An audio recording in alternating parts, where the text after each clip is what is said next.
Gracias.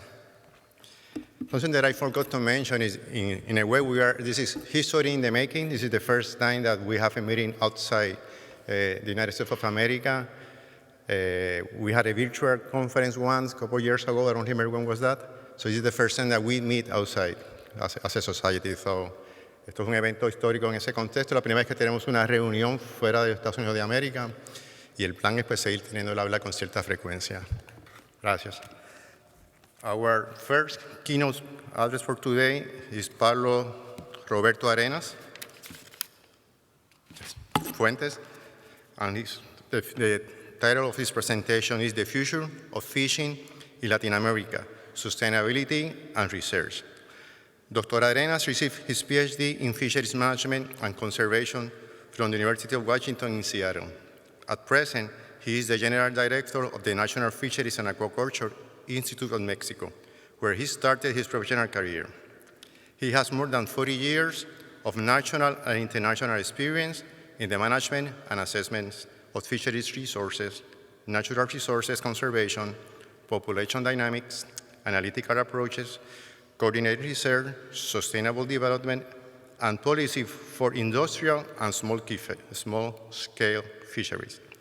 Dr. Arenas has represented Mexico in many forums to promote international agreements for management, conservation, and sustainable development in fisheries and conservation of marine mammals and sea turtles issues.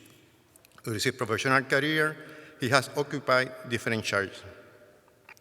Principal scientist and principal researcher at the Inter-American Tropical Tuna Commission, IATTC, coordinator of the Mexico-United States Joint Program on Assessment of Pacific Small Pelagics, coordinator and ecological fishing activities analyst on climate change at NOAA, General Director of Research Assessment and Management of Fisheries Resources from 1995 to 2000 at pesca, coordinator of the first National Fisheries Chart and the book Sustainability and Responsible Fisheries in Mexico, and of technical strategies for the tuna embargo resolution, tuna dolphin issues. Coordinator of the Gulf of California and the North Pacific Marine Initiative for the Nature and Conservancy, TNC. So LFCFC, welcome Dr. Arenas to give the talk, The Future of Fishing in Latin America, Sustainability and Research. Thank you.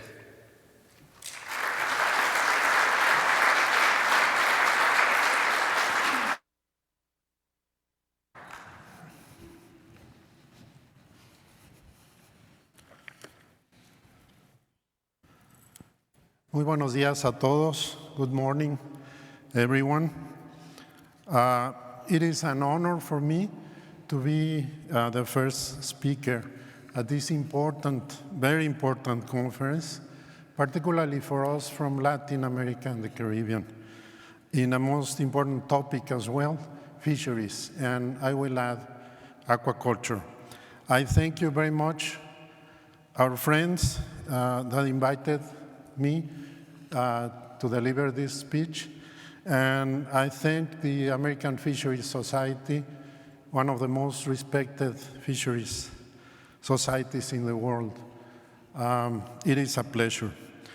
I'm going to talk about today about the future, and the future not of fishing, but of fisheries, rather. I think there was a little mistake in the translation.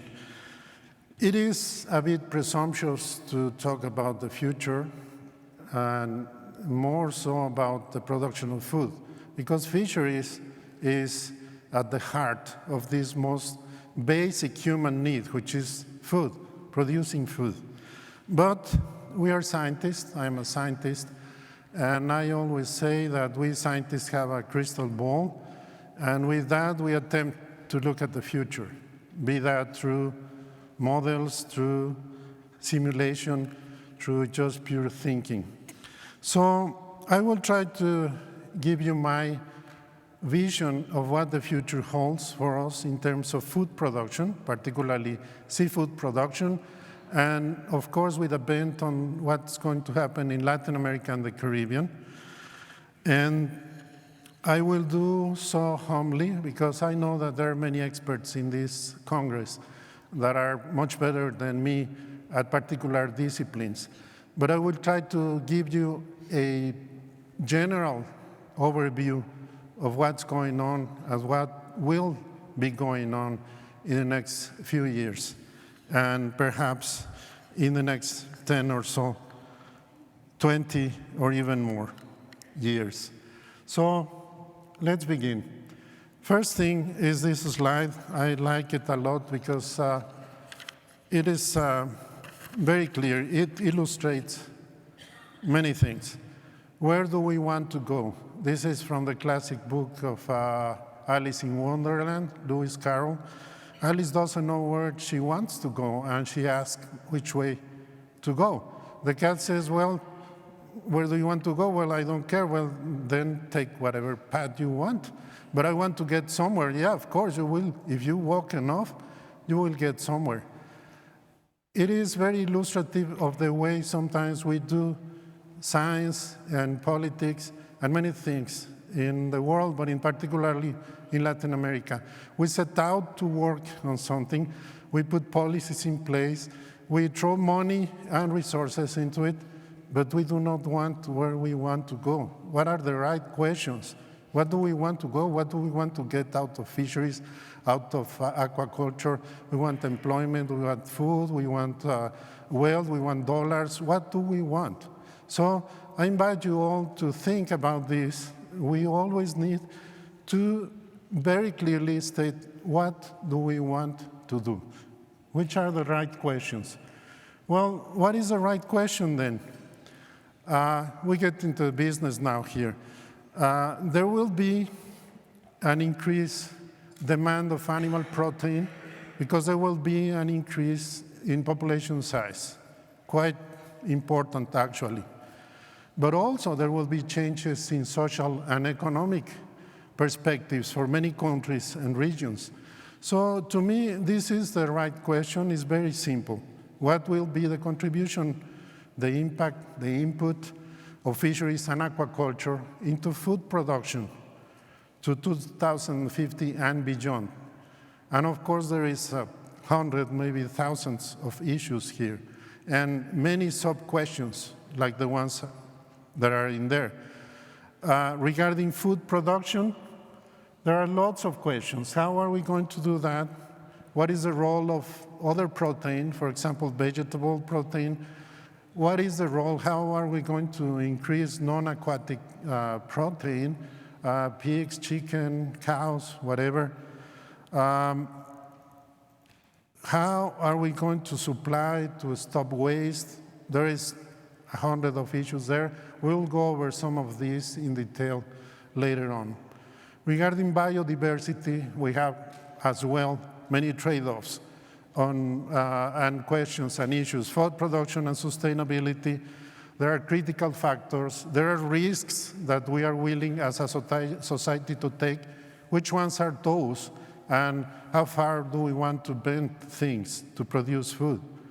Climate change, we're going to hear about that a lot in this Congress. Pollution, of course, our ecological footprint. There are a host of issues related to food production and biodiversity. But now we live in a global world. There are also social and economic factors, and many of them are justice factors. I'm talking about participation of women, of young and old, the gap between rich and poor, how the society has empowered itself in many countries, and how is that going to impact the way we manage resources. Consumer power, certification, all these issues are also in place here. Finally, just a sector in fisheries, but to me, this sector is the key to the future. That's a small-scale sector. We have not been able so far to handle from a global perspective, but in particular here in Latin America, on this sector, small-scale fisheries. They are dispersed, they are isolated in many countries, they are difficult to organize, to educate. Some of them do not want or understand what sustainability is. They are pressed to get food and money right away. So it's a very difficult sector, but it is a vibrant sector. It is pushing the industry, and it is producing food for themselves and for us as well in the world and in Latin America. So whatever we do in the future, we will need to address the question of small-scale fisheries and address it well. So where are we now? I'm going to argue here that this is where we are. We have seafood now, and seafood is the best protein option. I have no doubt in my mind. I myself eat fish, seafood, generally 4 or 5 days a week. I eat very little chicken and beef, although those are good proteins as well. But my point is, seafood is the best option. We all should eat more seafood in general. We'll hear about pollution and microplastics and many other things in this Congress, but I think it's a preferable option. Then I will review briefly what the fishery status is, what we are producing and eating, and also aquaculture status. And a combination of these 3 factors will be the end of my presentation. So where are we? There is no question that population is going to grow a lot. By 2050, we'll be around almost 10 billion. And then approaching 2100, the year 2100, will be stabilized at around 10 billion people. That is 2 billion people more than what we have now in the world.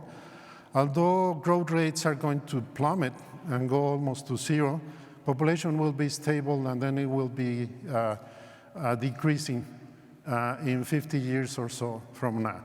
So there will be a need for more protein. There is a big gap. This graph was made in 2012, and there was already a big gap in there that you can see in that red graph. How are we going to meet that? We need more animal protein. Seafood is the best option. This is a graph of carbon emissions and different wild capture and aquaculture production of seafood. Chicken is right there in the middle, just as a comparison. Chicken is the best option from animal protein in land as far as carbon footprint. There are plenty of fisheries that have a lower footprint carbon than chicken, and of course than beef and other protein animals. And many of them, the cultural ones, have even a smaller footprint. For example, the clams and similar are very, very low carbon emission cultures. So that's a big option right there. This is hard to read even for me. I don't think you can actually see it. But in the left, there are sources of protein for many countries. Some of our Latin American countries are in there. I put them there. And the green in the left is vegetable protein.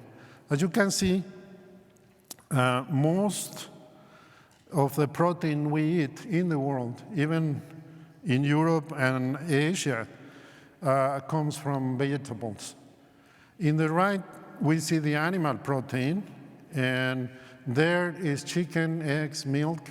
There is a little bit of fish and seafood in the right in here.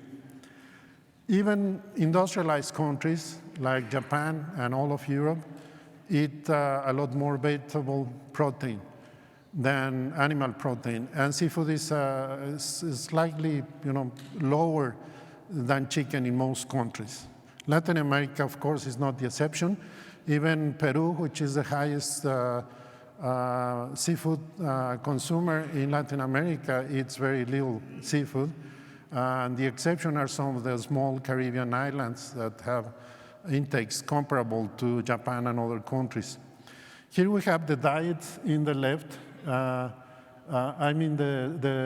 seafood consumption. This is the world average, around 20.5 kilograms per capita. And Latin America is well below that. Big countries like mine, Mexico, Brazil particularly, Argentina, are well below that. Even Chile, which is a big seafood producer, it's less than the average in the world. Again, the exception are some of the small Caribbean islands. In the right, it's a diet comparison against what is called the Eat Lancet diet. This is a diet that has been, it's a theoretical diet that has been put together to balance the needs of nutrition against the needs of environmental and health production in the world. So Eat Lancet is right here, and most of the countries are eating more than what the world can produce right now, even with the poorest seafood consumptions that we have. So that's something to think about. Is the world going to be able to resist this? Well, we'll see. Seafood is the best option. This is a graph that I put together. It's very hard to read, but just to illustrate the point, these are states in Mexico, and the levels of poverty by county. Municipio is called in Mexico. It's a small political division, the smallest we have. Even in the poorest countries of Mexico, Oaxaca, Chiapas, in the Pacific coast, Guerrero, the levels of poverty are much less in the counties that are at sea than in the counties that are not. And there are many reasons for this, of course. This is just an approximation. In the coast, you have tourism, you have transportation, you have many other things. But one thing you have there is food. Poor people in these states just go to the beach or go to the nearest lagoon, they cast their nets, and their family had dinner that night. That doesn't happen in other regions of the same states, and I live in one of them. In the high mountains of Oaxaca in southern Mexico, people die of hunger if there is no rain. They literally die of hunger. That never happens in the coast. So consumption of protein is better. Poverty levels, these are 3 different poverty levels, are lower in the counties that are neighboring the sea, even in the poorest states in Mexico. I don't have the data for the rest of Latin America, of course, but I'm pretty sure that this pattern shows as well in other countries. Exception, again, the small Caribbean islands that eat a lot of fish. They are so small, they are surrounded by fish. Their protein is there. Well, life is good with seafood. Indeed, I agree with that. Where are we now? World fisheries and aquaculture production. This is from the FAO Sofia report of a couple of years ago. We have almost the same production of fisheries than we have from aquaculture, if you do not count marine plants. But if you do count marine plants, aquaculture is now a much more productive and valuable food production activity than fisheries. As you can see there, fisheries production has been stable since the last 20 years or so, with a slight increase in the last couple of years. while aquaculture has grown a lot. This pattern is not going to be stopped soon. This is the production in the world, 2018. As you can see, Southeast Asia is huge in fisheries production. Latin America, not so much. Africa, of course, very little.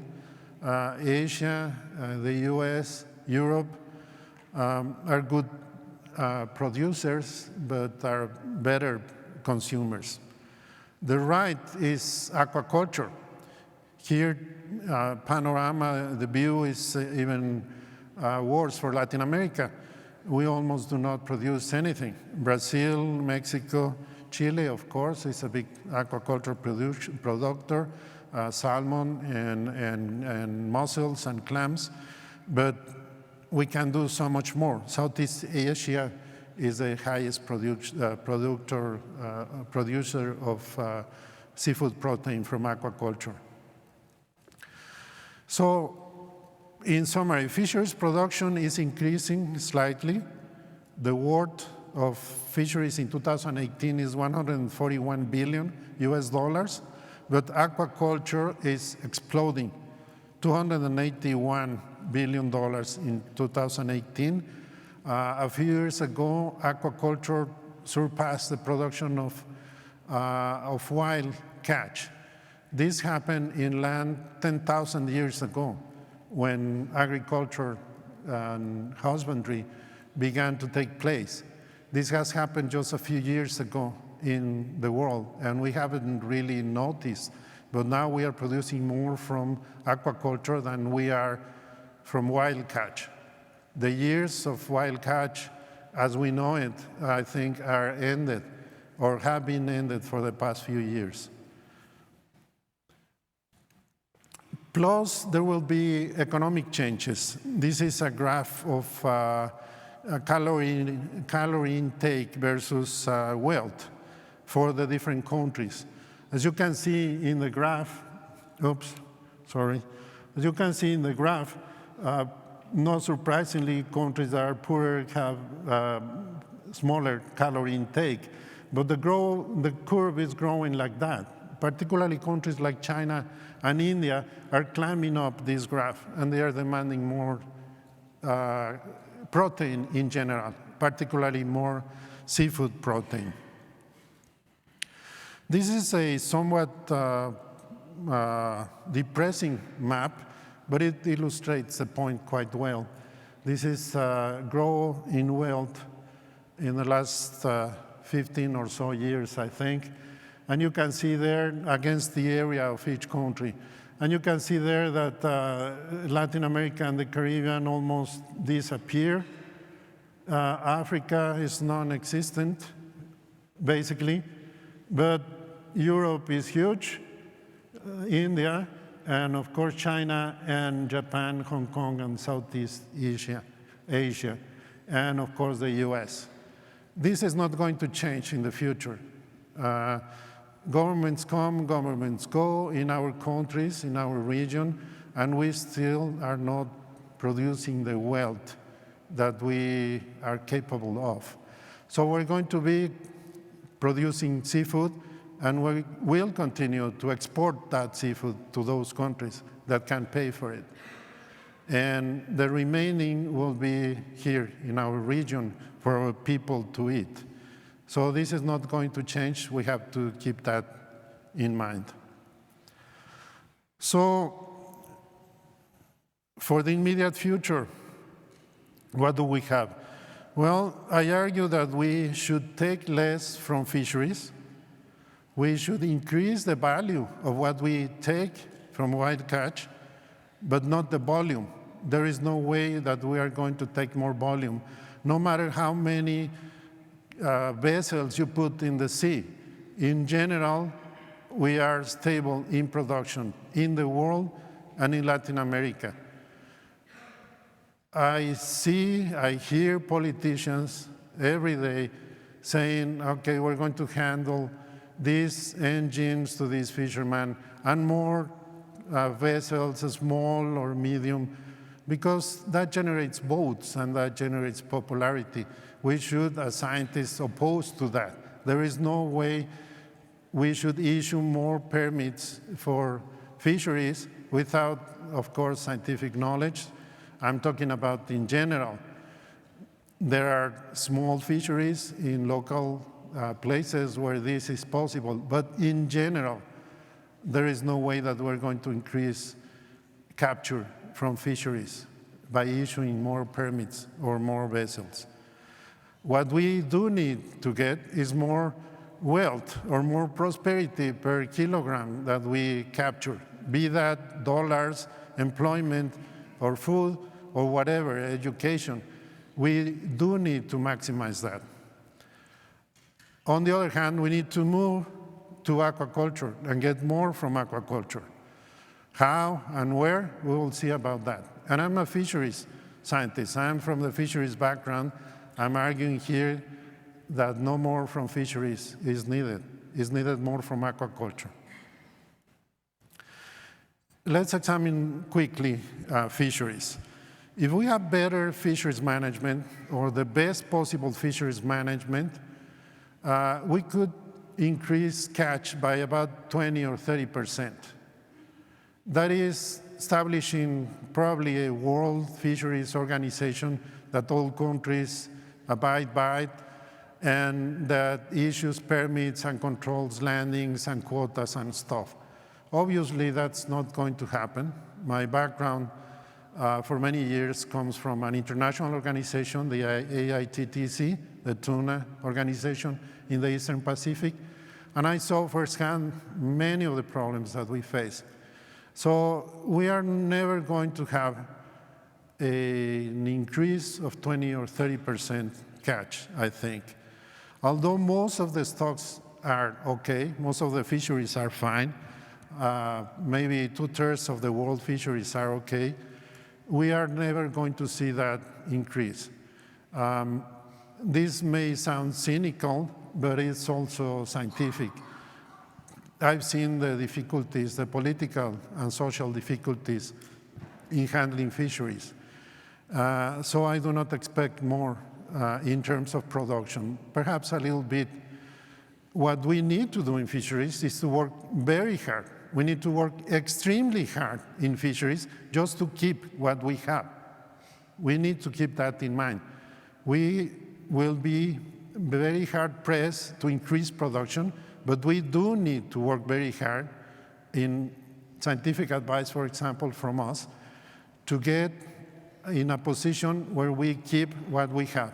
Otherwise, that will go down. As I think Groucho Marx said, the more I know people, the more I like my dog. I don't see this happening. We are not going to have an increase. Unfortunately, the theoretical biological production is there, but I don't see that happening. But we do have aquaculture, and we have a potential. It's this potential just okay, it's good, it's very big. What about Latin America? And which type of aquaculture? Here in the left, we have mariculture and land production. Freshwater aquaculture production is very big. It could grow a lot, but it will always be limited by fresh water. Fresh water is, of course, in a limited supply in the world. In many countries, it's extremely scarce, but it is also used, of course, for human consumption, for industrial purposes, cities, and of course in food production as well, crops and animals. So there will be an inherent trade-off there, and I think that that will stop eventually growth in food production from fresh water. On the other hand, at sea, we have plenty of space, and we have plenty of opportunities. So I put here before you the idea that it's aquaculture that needs to be creative, that needs to be promoted, that needs to be funded for food production. This is a few years ago paper. Things have changed a little bit since then, but it's a theoretical paper on potential in the world. And in red, we have the most viable sites for mariculture, and in blue, the second most, say. As you can see there, Latin America is very well positioned. We have many red spots in northern Brazil and in the Atlantic, the whole Gulf of Mexico, complete. And we have a lot of blue in the areas near Argentina, Ecuador, and the Gulf of California and other areas. Overall, I will think that Latin America is very well positioned. It is a lot better than Europe. It is a lot better than China, which is the world leader now. And it's, to some extent, comparable with Southeast Asia, and particularly Australia. So Latin America, it's very well positioned. Just look at the 200-meter platform here in Argentina. None of this has been tapped so far. So we have in Latin America a world mariculture potential. In the map in the upper panel is what is produced right now. It's China, it's Norway and Chile with salmon. That's about it in terms of production and dollars. But the potential in the graph below is huge. Just look at Argentina, Brazil, Mexico, and many other countries. We could be producing in the few years to come, maybe 20, 30 years, at least 8 million to 18 million, many of our countries, million tons. Mexico is producing right now 1.5 million tons of seafood, fisheries, wild capture. And we've been stable at that for many years. And we are producing about 500,000 in aquaculture, mostly shrimp and other cultures. But we can produce a lot more. And so does Brazil and Argentina, Uruguay, Central America. So we do have a great potential. Just look at Africa and Europe. How do we realize that? That's a hard question. So aquaculture is there. This chart gives you an idea of how much improvement has been in the past few years in diets and genetics. It is a comparison of 1997 versus 2017 of what we put into aquaculture and what we get. And this dotted line here is 1. So you put 1 kilogram, you get 1 kilogram, or 1 fish, you get 1 fish. So you can see for different cultures what the change has been. All of them have been from right to left, more efficient, more productive. Many of them are now well below the dotted line. So this means that you put 1 kilogram, you get 2 or 3 kilograms. For the important ones like tilapia and others, this is in the bottom here, the overall change. So we are now well below where we can get more protein out of aquaculture in general than what we put in there. And this is important for small pelagics, for example, and fish meal and all of those ingredients.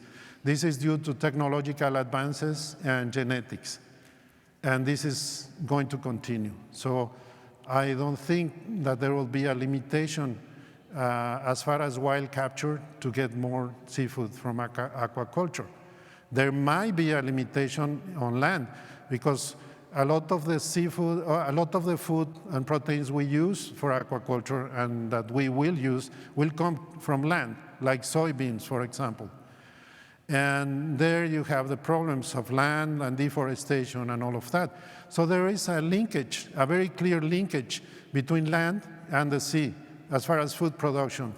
We use land not only for food production directly in soybeans and other crops and animals, but also as an input to aquaculture. So we need to find a balance.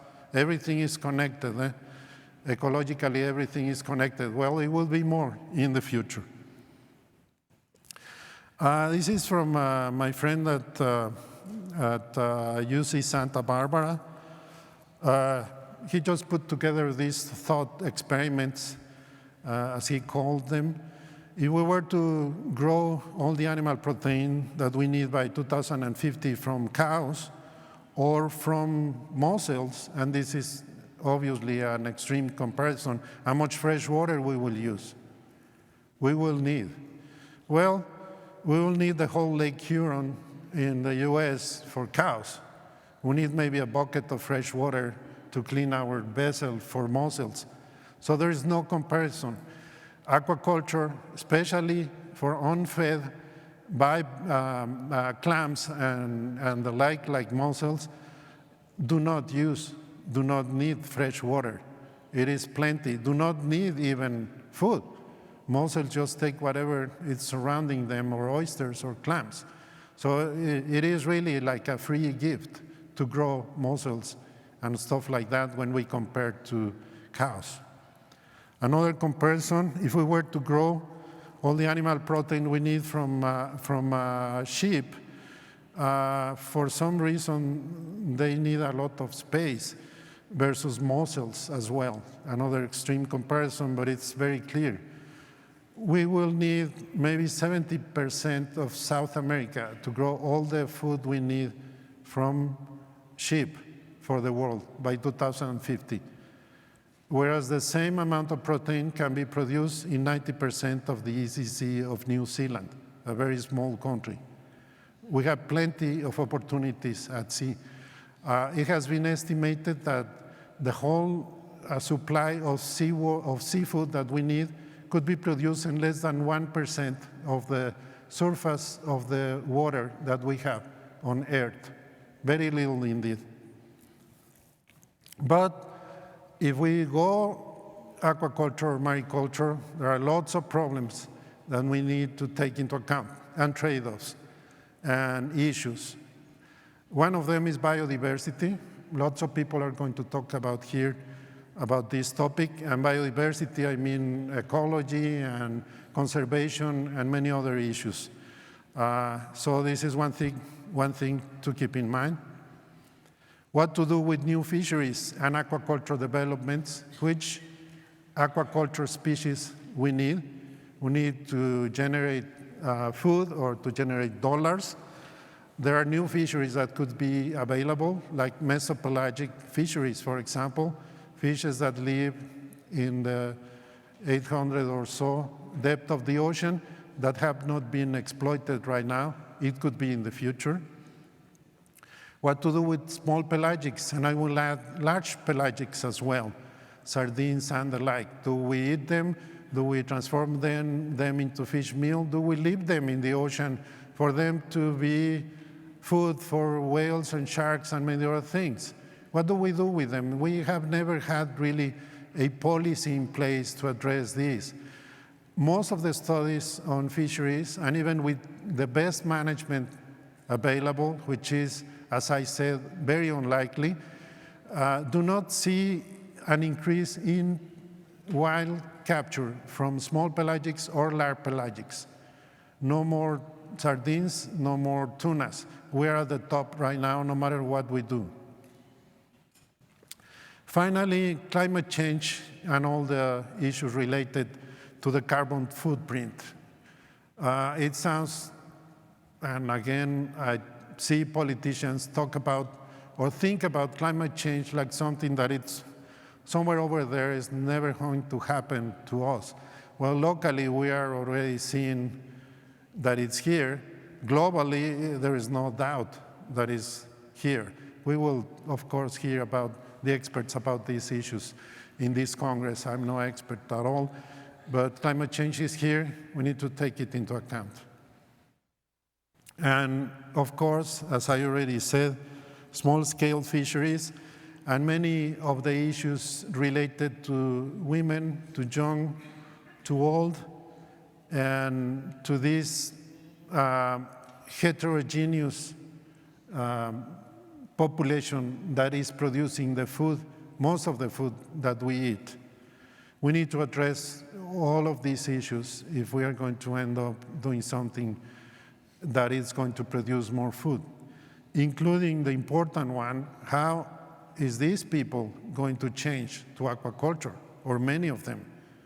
I have experience on that in Mexico. It is very hard, extremely hard. Fishermen, small-scale fishermen do not want to become farmers at all.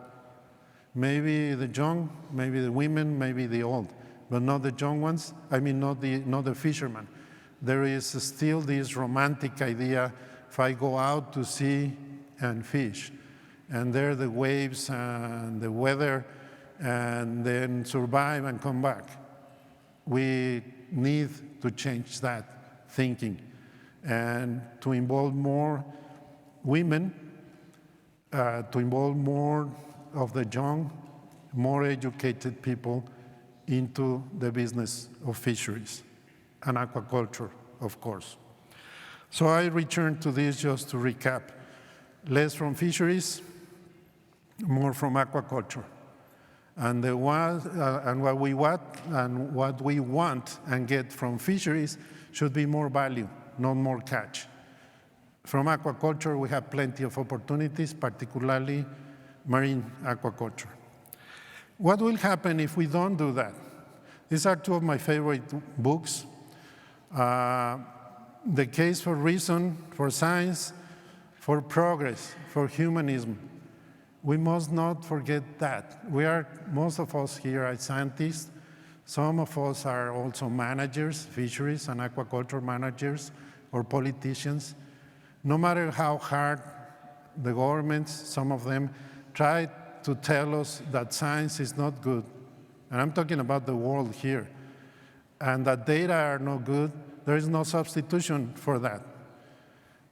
Societies, this is another one of my favorite books. This is about 20 years, and I just put that arrow to stress that societies choose to succeed or not. It's not something that is out in there.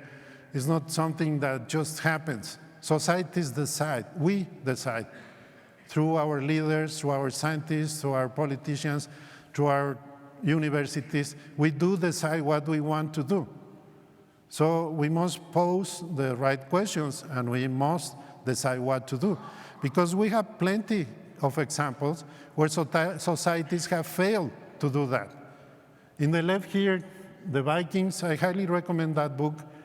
The Vikings in Greenland, they thrived for 300 years. It was a tragedy. They disappeared because they were able to adapt to their new environment. They came from a medieval culture in Norway and Sweden, and they couldn't find the right climate to do it in Greenland. The island of Chile, with the big heads, the Pascua Island, there is also a horror story there of internal wars, of deforestation, of toppling one's another appearance. And the Mayans, this great culture, pre-Hispanic culture, we are sitting right there, probably on top of one of their old cities here in Cancun. They also disappear. They no longer exist. They couldn't in the environment, and they eventually died. But there are examples, and in the book, there is an example. This is a view of Southern Pacific. This is a little island called Tikopia Island. It has been inhabited. How they have been doing that? 2.5 kilometers square. It's a little speck in the middle of the Pacific. 1,200 people can live there. They've been living there 3,000 years. The story that Diamond, the author of the book, relates is quite interesting. About 1,500 years or so, the leader of the island realized that pigs were doing a great damage. Pigs are a staple of food through these Polynesian cultures. But he realized that the island was, the problem was that pigs were a status symbol for kings and for the wealthy. So it was very difficult to handle the situation. The story says that this leader, name unknown, unfortunately, decided to kill all the pigs and to abolish growing them. So he gathered all the people, they killed all the pigs, they ate all of them, and they have living happily ever after on clams and fish with very clear rules of who can get how much and where. 3,000 years. We have of independence in Mexico 300 years, pre-Hispanic cultures here and throughout Latin America lasted for about 1,000 years or so. These people have been living 3,000 years in this very tiny island because they were able to make the right choices. We do need to make the right choices. To finish, I want to talk about research and sustainability. Research is essential to achieve what I have said here. It is truly essential. It's not superficial. It's not, let's see if we can get some funds for it. Maybe a little bit more, maybe this year not. And I handle with this every day with these problems. Well, research is essential. I don't see any other way to reach sustainability in fisheries and aquaculture unless we get science in place and we provide the information. There is no substitute for facts, for data, for information. Simply, there is not. We are all here because a group of scientists developed a vaccine. In fact, this is my first meeting since the start of the pandemic, and I'm very, very happy to be here. I got sick a year ago. I was at the hospital. Medicines, vaccines are what saved us. That is what has us in the place we are right now. There is no substitute for that. So we all should push for that. It's difficult. And also, fisheries and aquaculture management should be able, with the help of science, to be shielded against all the pressures. Social, economic, political pressure to get more vessels, more permits, more catch, all of these things. Management should be able to be shielded against that. And the shield is research. I'm, of course, talking about the situation in Mexico, which is the one I know more, but also the situation at the Tuna Commission, for example, that was able to solve, for the most part, the tuna dolphin issue, which was very difficult. Many of our countries in Latin America benefited from that. It was grounded on science, and it was developed thanks to the shield that science provided the governments and the politicians to be able to take the decisions, the right decisions. So if science and management are separated and science is independent, autonomous, and strong, then the shield for management is much better. Whatever arrangement we have in our countries should mimic this. Science should always be independent, and management then will be guarded against most of the political pressures. I have only 2 more slides, some take-home points. I will not go over that, but I will just summarize. I'm sure that you will have a copy of this if you want, and you can talk to me later on. But world production, world population will grow. We need more food, particularly more protein. That protein cannot come from land, I don't think. Vegetable protein will be there, but there is also a limit for production on fresh water. So protein must come from animals and not from animals on land. I don't think it will come from animals in water. Fresh water, possible, there will be a lot of increase, but more likely seawater, mariculture, and in particular, those animals that do not need feeding from us, like mussels, like clams, like oysters. There is no way that fisheries is going to supply that. It will need to be developed by aquaculture, and we need to change. Just overlooking at the schedule on this Congress, for example, I see many talks on fisheries, very little on aquaculture, and that happens everywhere. It's because we've been grounded for so long into improving fisheries, FIPS and all of that, that we are not paying attention to aquaculture. Aquaculture is just growing like crazy. We scientists need to look into that as well. And finally, research is essential. This is a scientific meeting, and I cannot understress the importance of science. Sometimes it's difficult, many times, underfunded and underappreciated, but it is essential if we are going to get the sustainability we need and we want in terms of food production. I want to thank my colleagues. I rely heavily on some of these papers and contributions from some of my colleagues. I apologize if I misunderstood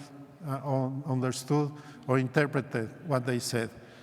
I want to thank warmly the Latin America and Caribbean Fisheries Congress, the organizers, for inviting me here. It's really an honor to be here. Thank you. That is all. Thank you.